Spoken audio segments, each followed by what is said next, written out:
10주 만에 우리 5, 6세 아이들의 수학, 인지 능력을 24.1%나 향상시킨 무료 학습 앱이 있다고 해서 소개시켜 드리려고 합니다. 이 앱은 이미 주니버로 유명한 비영리 교육기관인 네이버 커넥트 재단에서 만든 앱인데요. 현서도 1학년 때 미국의 비영리 교육기관인 칸 아카데미에서 만든 그런 무료 프로그램으로 코딩을 배웠었는데요. 그때 우리나라에는 왜 이런 훌륭한 비영리 단체가 없나라는 아쉬움이 좀 생겼었는데 네이버 커넥트 재단에서 그런 일을 하고 있습니다. 이 재단의 미션은 교육 민주화, 평생교육, 그리고 퓨처 스킬이라고 하는 이런 꿈을 이루기 위해서 교육 격차를 줄여서 누구나 무료로 이런 좋은 학습을 받을 수 있도록 굉장히 다양한 무료 서비스를 제공을 하고 있습니다. 오늘 소개해드리는 주니버스쿨도 여기 보시는 것처럼 수학, 코딩, 논리, 실험실, 그리고 사회성까지 5개 과목에서 616개의 인터랙티브한 서로 상호작용을 할 수 있는 이런 다양한 액티비티를 제공을 하고 있습니다. 근데 이게 모두 무료라는 거고 광고도 없고요. 평생 이렇게 결제 없이 무료로 사용할 수 있는 이런 서비스입니다. 다들 잘 아시겠지만 코딩이라든지 프로그램 이런 것들이 앞으로 우리 공교육에서도 굉장히 많은 시간 아이들이 학습을 하게 될 거고, 그래서 AI라든지 소프트 기초교육들이 굉장히 필요한 시기가 되어가고 있고, 이에 발맞춰서 주니버에서 이런 서비스를 제공을 하고 있는데, 이 주니버 스쿨 같은 경우는 36개월부터 미취학 아동 그리고 초등 저학년까지 사용할 수 있는 앱인데, 기초 수학 능력, 논리적 사고력, 문제 해결 능력을 키워줄 수 있는 그런 게임 방식의 교육 앱이라고 보시면 되겠습니다. 근데 네이버에서 이런 앱을 그냥 막 만든 건 아니고요. 굉장히 훌륭한 우리 전문가 교수님들과 함께 만들었습니다. 예를 들면 수학 같은 경우는 중앙대학교 유아교육학과 조영숙 교수님 연구팀이 같이 개발을 했고요. 논리력을 키울 수 있는 액티비티 같은 경우는 서울대학교 아동가족학과 박유정 교수님 연구팀이 함께 연구 개발을 했다고 합니다. 그리고 마지막으로 사회성, 저는 이게 굉장히 중요하다고 생각하는데, EBS에서도 많은 방송 프로그램에 출연을 하셨던 세브란스 병원 소아정신과 천근하 교수 연구팀이 같이 또 연구 개발에 참여했다고 하네요. 제목에서 소개했듯이 10주 만에 우리 아이들이 수학과 인지 능력이 24.1%나 향상했다는 연구는요, 여기 보시는 것처럼 박유정 교수님 연구팀과 조영숙 교수님 연구팀이 각각 4주, 10주 동안 3세에서 6세의 아동 100여 명의 아이들을 데리고 연구를 했었고, 연구 도구도 우리가 많이 알고 있는 웩슬러 유아 지능 검사 도구, 그리고 유아 그림 수학 능력 검사 도구를 가지고 평가를 한 아주 신뢰할 수 있는 그런 결과라고 보실 수 있겠습니다. 아무리 네이버에서 만들었고 이렇게 교육 전문가들이 같이 참여했다고 하지만 36개월밖에 안 된 아이들한테 스마트폰이나 태블릿을 주어주면서 학습을 하라고 하는 게 과연 맞느냐에 대해서 대체로 부정적인 생각을 가지신 분들이 많으실 텐데, 이 영상을 보시면서 그런 생각이 좀 바뀌으셨으면 합니다. 저도 유튜브를 활용한 영어 학습법이 굉장히 좋다고 많이 알리고 있지만, 사실 제가 엄마들한테 제일 강조하는 것 중에 하나가 잠자리 독서를 통한 아이와의 상호작용을 많이 하셔야 된다라는 말씀을 많이 드리고 있고요. 너무나 잘 아시겠지만 지금 ICT 기술이 점점 더 빠른 속도로 발전을 하고 있고, 인공지능, 챗GPT 이런 것들이 하루가 빠르게 발전하면서 예전에는 공상과학에만 나오는 로봇들이 사람의 일자리를 대체하는 이런 일들이 정말 우리 현실에 바로 다가와 있고, 이 속도는 점점 더 빨라질 거라는 많은 전문가들이 예측을 하고 있습니다. 실제로 이렇게 유튜브에서 인공지능, 챗GPT, 일자리 이런 키워드로 검색을 해보시면 이와 관련된 뉴스들 그리고 전문가들 인터뷰들이 이렇게 상당히 많이 나오고 있죠. 특히나 챗GPT는 우리가 이렇게 사용할 수 있게 된 지 1년 조금 넘었는데 이 영향이 어마어마합니다. 포인트는 우리 아이들이 살아갈 미래는요, 우리가 살아왔던 미래와는 완전히 다를 것이고, 그런 아이들이 살아갈 미래 인지한테 필요한 역량은 지금과는 굉장히 다를 것이라는 거죠. 그 중에 가장 중요한 두 가지가 저는 디지털 리터러시와 사회 정서 학습, 소셜 앤 이모셔널 러닝이라고 생각을 하는데, 오늘은 이에 대한 이야기를 제가 깊게 하기는 어려울 것 같고, 미디어 노출이라든지 태블릿 활용 이런 것들이 무조건 나쁜 것만은 아니다. 미국 소아의사과 협회에서도 18개월 이전에는 철저하게 차단을 해야 되지만 18개월 이후에는 부모와 함께 엄선된 이런 미디어 아니면 이런 컨텐츠들은 부모와 함께 사용하는 것은 괜찮다. 하루 1시간 정도는 괜찮다고 하고 있고, 그나마도 6세 이후에는 시간 제약도 하지 않고 있습니다. 중요한 것은 부모와 함께 보면서 상호작용을 해라. 부모가 가이드를 해주고 스스로 아이가 조절할 수 있게 해주는 그런 교육이 필요하다고 강조하고 있죠. 문제는 부모가 바쁘다는 핑계로 아이한테 미디어라든지 태블릿을 주어주고 혼자 하도록 방치하는 것이지, 부모와 아이가 함께 한다고 하면 그 안에서도 상호작용이 일어날 거기 때문에 그것에 대한 부작용을 그렇게 크게 우려하실 필요는 없다. 그리고 아이들이 어렸을 때부터 이런 디지털 장비를 조금 더 친숙하게 활용하는 것은 필요하다는 말씀을 좀 드리고 싶은 겁니다. 책이냐 미디어냐 아니면 어떤 디지털 디바이스냐가 중요한 게 아니라, 그를 통해서 부모와 함께 아이들이 얼마나 많은 상호작용을 하고, 이를 통해서 아이들이 언어 능력 발달, 인지 능력 발달, 문해력 발달 등을 같이 해줄 수 있다는 게 굉장히 중요한 포인트가 되겠습니다.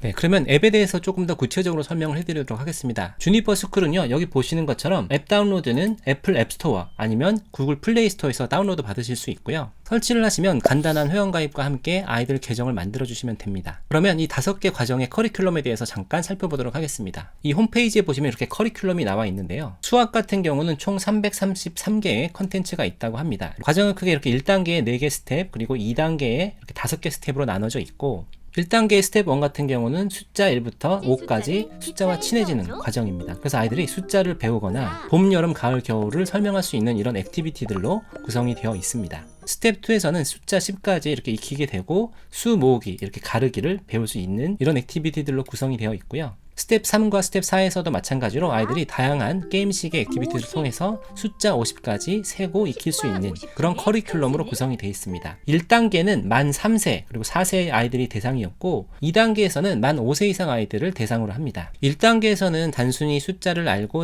세고 구분하는 법을 알았다고 하면, 2단계에서는 숫자를 가지고 덧셈 뺄셈을 한다든지 시계에 있는 방법을 익힌다든지, 그리고 100까지 세면서 다양한 비교 표현을 익힐 수 있기도 하고 1000 이하 수들의 크기를 비교하거나 입체 도형을 배우기도 합니다. 그리고 스텝 5에서는 마지막으로 다양한 연산식을 해보게 되는 거죠. 이러면서 우리 아이들이 초등학교 입학 전에 수학의 개념을 완성할 수 있도록 도와주는 정말 재미있고 교육적인 액티비티로 구성이 되어 있습니다. 그리고 두 번째로는 코딩입니다. 실제로 우리나라 공교육에서는 코딩과 관련된 교육 시간이 앞으로 2배 정도 많아질 거라고 하는데, 엄마들이 막연히 두려워하지만 마시고 이 주니버 스쿨에 있는 코딩을 통해서 코딩의 기본 개념을 익힐 수 있는 기회를 아이들한테 제공해 주시면 좋겠습니다. 학습 유형은 이렇게 4가지로 되어 있고요. 12개 직업 관련 스토리를 가지고 이 4가지 학습을 익힌다고 보시면 되겠습니다. 그 4가지 학습이 무엇이냐? 첫 번째는 데이터 수집 및 시각화입니다. 데이터를 이렇게 그래프로 나타내는 게 얼마나 중요한지 다 아시죠? 이런 것들을 아이들이 간단히 할 수 있도록 하는 이런 액티비티들로 구성이 되어 있고, 두 번째는 알고리즘입니다.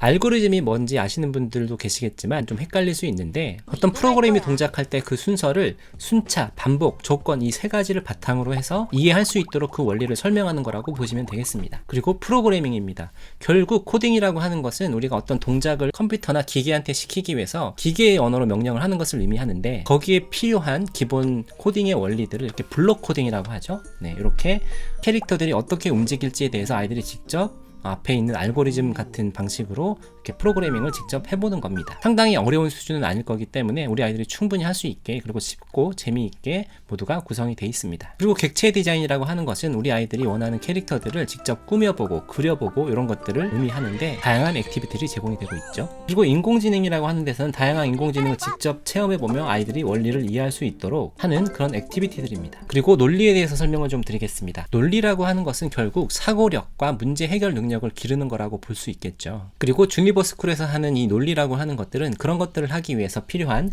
변별, 그리고 기억력, 그리고 범주화, 이건 카테고라이징을 하는 거죠. 여러 가지를 분류하는 것을 의미합니다. 그리고 공간 지각 능력, 이런 것들을 기를 수 있는 액티비티들로 구성이 되어 있습니다. 그리고 무엇보다 중요한 것이 추론이죠. 내가 알고 있는 정보들을 바탕으로 내가 모르는 것에 대해서 어떤 일이 벌어질지에 대해서 미리 생각을 연결시켜서 그 결과를 추측해보는 것, 이런 것들이 추론 능력이라고 하고, 그러기 위해서는 여기 보시는 것처럼 패턴을 파악하고 사물들이 어떤 관계인지를 파악하는 것, 이걸 바탕으로 정리해가는 이런 기본적인 논리력을 기를 수 있는 액티비티들로 구성이 되어 있습니다.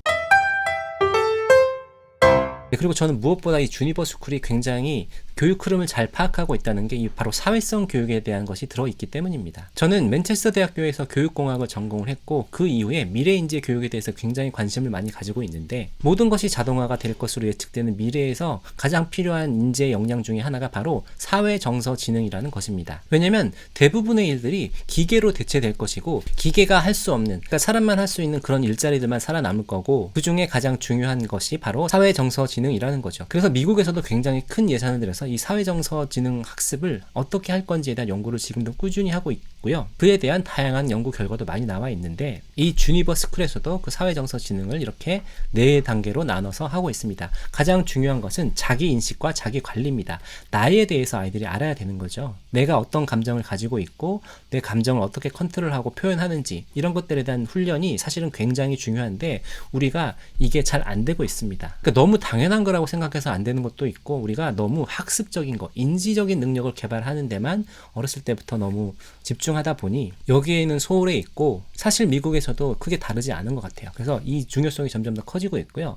그리고 나와서는 사회적 인식입니다. 나에 대해서 이해를 했으니 이제 타인의 감정에 대해서 공감을 해주고 그걸 이해해 줄 수 있는 능력, 이러한 것들이 굉장히 필요하다고 모든 전문가들이 입을 모아서 얘기를 하고 있고요. 그리고 나와 상대를 이해했으니 이걸 바탕으로 어떤 문제를 해결하거나 갈등 구조를 해결하는 것들, 그리고 남을 도와주거나 내가 도움을 받는 것, 이런 것들을 얘기하는 건데, 이게 너무나 당연한 것 같지만 우리가 사실 어느 누구한테도 제대로 배운 적이 없습니다. 그래서 이런 것들을 이제 공교육이라든지 여러 가지 사교육에도 이런 과정들을 넣어서 미래 인재 역량을 꼭 키워주려고 하는 것이죠. 그리고 이렇게 하는 것들이 사실은 최종적으로 책임감 있는 의사결정을 하기 위함입니다. 결국 우리 사회 구성원들 모두가 책임감 있는 의사결정을 할 수 있어야 우리 사회가 더 잘 굴러가고 더 공정하고 더 살기 좋은 사회가 될 것이기 때문에요. 그래서 주니버 스쿨에는 이와 관련된 다양한 액티비티들이 모두 포함이 되어 있고 체계적으로 아이들이 배울 수 있도록 잘 커리큘럼을 구성을 해놨습니다. 그리고 마지막으로 실험실에서는 이렇게 데이터 인공지능 등 과학기술로 문제를 해결해요라는 주제로 다양한 액티비티들을 제공을 하고 있습니다. 여기 있는 것들 보시면 기계와 컴퓨터라는 주제로 컴퓨터를 고친다든지 어떤 조명을 고친다든지 이렇게 다양한 문제를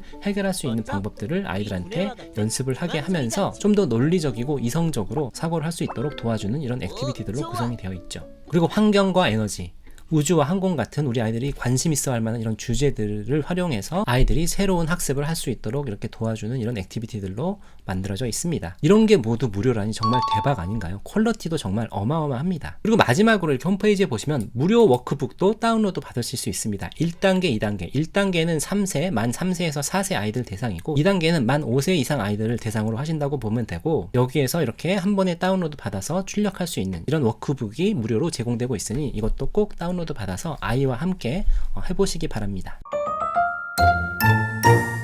이 주니버 스쿨을 어떻게 하면 좀 더 잘 활용할 수 있는지 제가 팁 몇 가지를 알려드리도록 하겠습니다. 보통 엄마들이 제가 유튜브를 아이들한테 보여줘라고 말씀드릴 때도 그렇지만 아이한테 띡 스마트폰을 쥐어주고 혼자 하게 하는 경우가 굉장히 많으신데요. 절대 그렇게 하시는 게 아니고 유튜브 영상을 보여줄 때도 마찬가지고 이렇게 앱 같은 걸 할 때도 마찬가지지만 조그만 스마트폰이 아니라 가능하면 태블릿을 활용해서 아이가 큰 화면으로 할 수 있도록 해주는 게 좋습니다. 그리고 앞에서도 말씀드렸다시피 아이한테 그냥 혼자 하게 두는 게 아니라 부모가 같이 상호작용을 하면서 해주는 게 좋은데요. 그러다 보니 스마트폰보다는 더 큰 태블릿이 좋다고 말씀을 드리는 거죠. 그리고 상호작용을 하라는 말씀을 또 잘못 이해를 하시면 아이가 하는 걸 보면서 엄마가 자꾸 지도를 해주고 가르쳐주고 이런 게 아니라 사실은 이런 앱들 자체는 사용 설명서가 따로 없습니다. 그만큼 사용이 직관적으로 만들어져 있고 아이들 같은 경우는 이런 두려움도 없고 호기심이 많다 보니까 이것저것 막 해보게 되거든요. 근데 엄마 아빠가 옆에서 볼 때는 아이가 막 딴짓을 하는 것 같고 그런 것들이 싫기 때문에 이렇게 해라 저렇게 해라 막 알려주시는데 제발 그렇게 하지 마시고요. 아이가 스스로 이것저것 막 탐험하도록 두시는 게 저는 가장 좋은 방법이라고 생각을 합니다. 아이가 좀 실수를 하거나 좀 헤매면 어때요? 그 안에서 스스로 아이가 탐험을 해가고 있고 앱을 사용하는 방법을 익히는 것 자체가 사실은 아주 좋은 학습이거든요. 부모 입장에서는 아이가 시행착오를 겪지 않고 한 번에 원하는 것을 딱 알고 정답을 맞췄으면 좋겠지만 사실 인생이 그렇지 않잖아요. 아이들한테 이 앱을 쥐어주고 나서도 엄마 아빠가 계정 만드는 것까지 해주시고 그 뒤에는 그냥 가만히 옆에서 지켜보시면 됩니다. 아이가 도움을 요청할 때 그때 가서 엄마나 아빠가 도와주면 엄마 아빠에 대한 감정이 더 좋아질 겁니다. 근데 그게 아니라 자꾸 참견하고 이래라 저래라 하면 애가 하기가 싫어지죠. 그리고 뭘 해도 엄마 아빠한테 의존하게 되고 수동적인 아이로 자라게 되는 겁니다. 그리고 이 앱에는 여기 보시는 것처럼 보호자용 모드가 있어서 아이가 어떻게 활용했는지를 이렇게 보실 수 있기 때문에 이런 것들 보시면서 아이한테 칭찬을 꼭 해주시고요. 아이들이 세상에서 제일 바라는 거는 엄마 아빠의 사랑과 관심, 인정과 칭찬입니다. 아이가 이렇게 열심히 할 때 그냥 보면서 잘했다, 잘하고 있구나 라고 칭찬해 주시고 아이가 뭔가 물어볼 때 격하게 반응을 해주시면 되는 겁니다. 그리고 중요한 것은 뭐 다른 거 다 하다가 틈날 때 이렇게 앱을 쓰게 하는 것이 아니라 매일 일정한 시간 동안 할 수 있도록 이렇게 루틴을 잡아주시는 게 중요합니다. 제 생각에는 하루 15분 정도가 가장 적당할 것 같고요. 또 너무 많이 해서 아이가 미디어라든지 게임에 중독이 되는 것이 걱정스럽다 하시는 분들은 여기 보시면 제한 설정이라는 기능이 있습니다. 그래서 아이들이 여기서 횟수로 제한을 하거나 시간으로 제한을 할 수 있게 부모가 세팅을 할 수 있기 때문에 이걸 활용하셔서 정해진 시간만 할 수 있도록 잘 조절을 해주시면 되겠습니다. 다시 한번 말씀드리지만 취학 전에 무엇보다 중요한 것은 저는 부모와 상호작용을 통한 애착관계 형성이고 이를 통한 아이의 정서적 안정입니다. 대한민국에서는 입시가 너무 중요하다 보니까 이걸 선행학습을 시키느라 초등학교 입학하기 전부터 수학이면 수학, 영어, 뭐 글쓰기, 뭐 어마어마한 학습들을 시키시는데 저는 그런 것들은 정말 늦게 깊게 천천히 해도 된다고 생각하고요. 아이가 스스로 좋아하는 것을 찾아 나가면서 탐험하면서 이렇게 놀이식으로 할 수 있을 때 가장 좋다고 생각하고, 그때 부모님이 아이를 그냥 방치할 것이 아니라 그 옆에서 같이 해주시는 거, 상호작용 해주는 게 저는 아주 중요하다고 생각합니다. 그래서 주니버스쿨을 쓸 때도 하루에 15분 정도 아이가 원하는 걸 하게 하고 엄마 아빠는 옆에서 그냥 봐주시기만 하면 된다, 이렇게 말씀을 드려보겠습니다. 네, 그리고 네이버 커넥트 재단에서 이 영상을 보시는 분들을 위해서 이벤트를 준비했습니다. 댓글을 달아주시는 분들한테 소정의 상품을 드릴 텐데요. 이벤트에 대한 자세한 소개는 아래 설명란을 참조해 주시기 바랍니다. 네, 이렇게 훌륭한 무료 앱이 있는데 정말 더 많은 분들이 이렇게 다운로드 받아서 아이들과 함께 해보시면 좋겠고, 주변에도 많이 소개해 주시기 바랍니다. 정말 평생 무료로 절대 어떤 광고라든지 유료화를 할 생각이 없다고 하시니까 안심하시고 많이 사용해 주시기 바랍니다. 네, 그리고 영상이 좋으셨다면 좋아요, 구독 꼭 부탁드리겠습니다. 아직까지 영상을 보시면서 구독 안 하신 분들, 구독 꼭 부탁드리겠습니다. 네, 그럼 오늘 영상은 여기서 마치고 다음에 또 뵙도록 하겠습니다. 감사합니다. 안녕.